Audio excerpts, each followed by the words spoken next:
reinstalling and checking out the Cross Armory extended slide lock for Gen 5, as you can see here.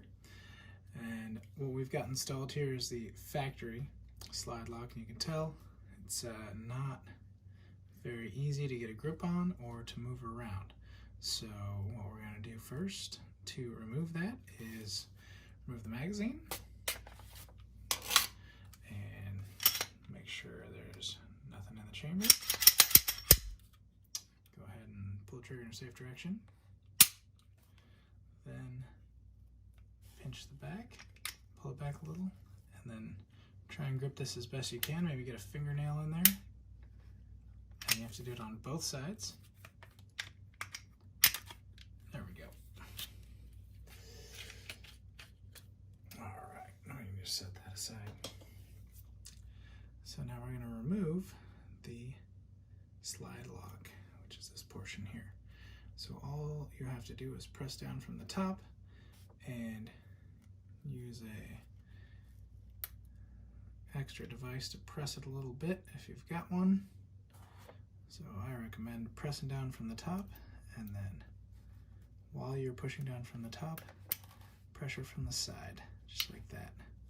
You'll see it start to come out like that, and you can just grab it. Now take your thumb and cover right here, because there's a spring that'll pop out if you don't cover. So cover, pull that out, there we go. Set that aside, and you'll see that there's that spring right there that we don't want to lose.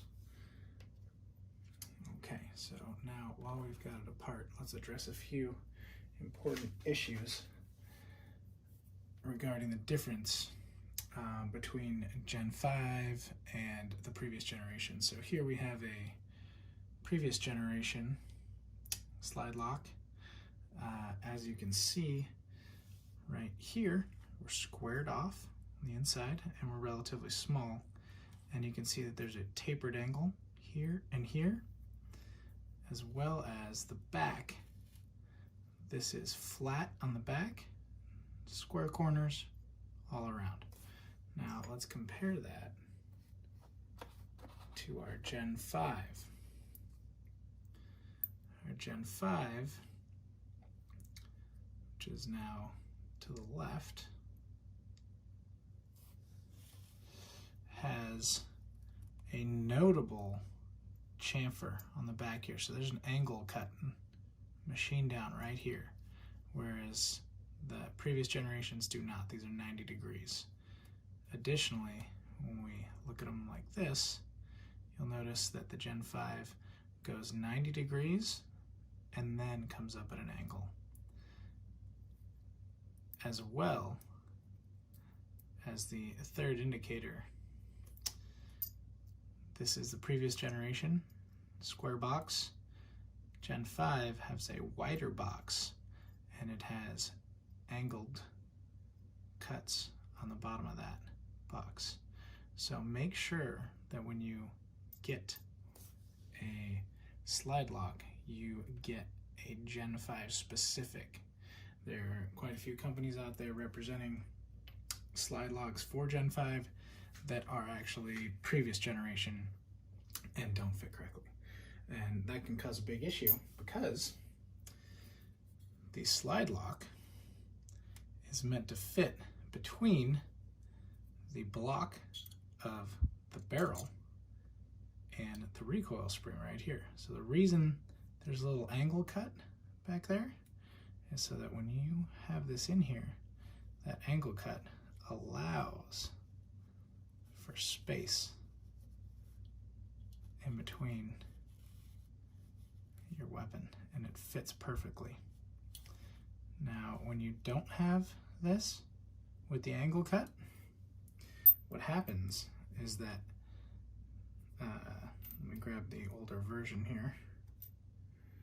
What happens is that when it's squared off, it actually, instead of resting here on the lug, the recoil spring rests right here on your slide lock, which means all the pressure is going from this spring to your slide lock to your plastic frame instead of metal on metal on metal where it should be supported.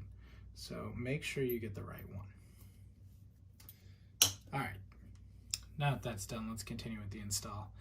From here, it's fairly easy. So we're gonna get our Cross Armory extended slide lock, specifically designed for Gen 5, and go ahead and slide it in a little bit here. And you're gonna look down, you're gonna see, hey, there's that spring we were talking about earlier. You can go ahead and use the same tool you had before. Come along here, hold that sucker down ever so carefully, and then slide that in at the same time. There we go. So now we got it up and over, and you can just go ahead and push it flat, and as you push it in, boom, there you go. Now check it, make sure it's doing well. Both sides look even, pulls nicely.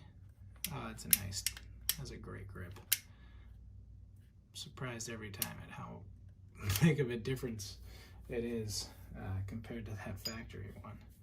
Man, that's a solid upgrade. So from here, you can go ahead and take your slide and put it on, and there you go. Well done, Cross Armory. That really has a good, solid grip to it. I mean, it's hard to see in a video.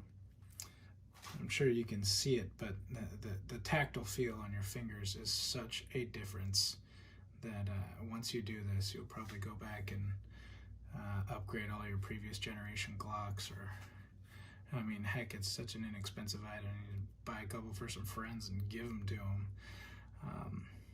I hope this was informative, and you guys have a safe time shooting out there. Thanks so much for supporting Cross Armory.